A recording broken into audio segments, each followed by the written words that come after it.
ஒரு காட்டில் முயல் கூட்டம் ஒன்று வாழ்ந்து வந்தது. அந்த முயல்கள் பச்சை பசேல் என இருந்த அந்த காட்டில் கிடைத்த உணவுகளையெல்லாம் உண்டு சந்தோஷமாக வாழ்ந்து வந்தன. அவர்களுக்கு அங்கு சுலபமாக சாப்பிட உணவு தினமும் கிடைத்துக் கொண்டிருந்தது. திடீரென்று கோடை காலம் வந்தது. கோடைக்கால வெப்பம் அதிகமாக இருந்ததால் அங்கே பச்சை பசேல் என இருந்த புற்கள் எல்லாம் கருகி பாலைவனம் போல தோற்றமளித்தன. இந்த முயல்களுக்கு சாப்பிட உணவு எதுவும் கிடைக்காமல் மிகவும் அவதிப்பட்டு கொண்டிருந்தன. அங்கே வேட்டை நாய்கள் இந்த முயல்களை அங்கேயும் இங்கேயும் பதுங்கி வேட்டையாட காத்திருந்தன. அந்த வேட்டை நாய்களைக் கண்டு இந்த முயல்கள் பொந்துக்குள்ளே ஒளிந்து கொண்டு வெளியே வரவும் முடியாமல் தவித்துக் கொண்டிருந்தன. உணவு இல்லாமல் மிகவும் கஷ்டப்பட்டன. எவ்வளவு நாள்தான் இப்படியே பொந்துக்குள் ஒளிந்திருப்பது?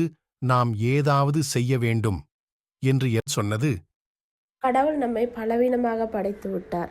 எல்லா விலங்குகளும் ஏதாவது பிரச்சனை வந்தால் தங்களை காப்பாற்றிக் கொள்ளும் அளவிற்கு பலமுடையதாக இருக்கிறது. ஆனால் நாம் என்ன பிரச்சனை வந்தாலும் நம்மை காப்பாற்றிக் கொள்ள முடியாமல் பலவீனமாக இருக்கிறோம். கடவுள் ஏன் நம்மை இப்படி படைத்து விட்டார்? கூறிக்கொண்டே இருந்தது. அப்பொழுது மற்றொரு முயல் சொன்னது, என்னால் இதற்கு மேல் இதை பொறுத்துக் கொள்ள முடியாது. பசியினாலும் இந்த வேட்டை நாய்களை பார்த்தும் பயந்து ஒதுங்கி வாழ்வதை விட சாவதே மேல். நான் ஏதாவது ஒரு நதியில் சென்று விழுந்து விடுகிறேன் என்று சொன்னது. அப்போது மற்றொரு முயல் சொன்னது, நாம் அனைவரும் எது செய்தாலும் ஒன்றாக செய்ய வேண்டும். வாழ்ந்தால் ஒன்றாக வாழ்வோம், இல்லையா எல்லோரும் சேர்ந்து நதியில் விழுந்து விடுவோம் என்று நதியை நோக்கி புறப்பட்டு சென்றனர். அந்த முயல்களெல்லாம் ஒரு நதிக்கரையை சென்று அடைந்தனர். அங்கே சில தவளைகள் நதிக்கரையில் இருந்தது.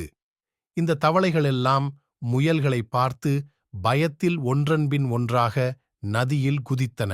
இதை பார்த்த முயல் கூட்டம் ஆச்சரியமாக நின்றது. இந்த தவளைகள் நம்மை பார்த்த பயந்து நீருக்குள் குதிக்கின்றன.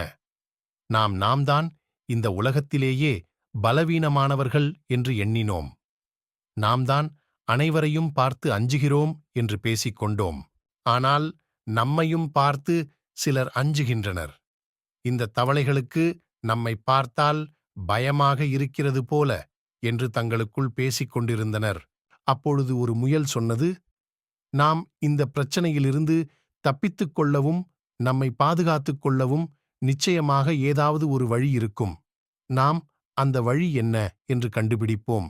இந்த நதியில் விழுந்து வாழ்வை முடித்துக் கொள்வதை விட என்ன பிரச்சனை வந்தாலும் எதிர்கொள்வதே மேல் என்று கூறிக்கொண்டு உணவு தேடி வேறு இடத்திற்கு திரும்பின. நீதி: வாழ்க்கையில் என்ன பிரச்சனை வந்தாலும் அதை தைரியமாக எதிர்கொள்ள வேண்டும். எந்த தவறான முடிவும் எடுக்கக்கூடாது.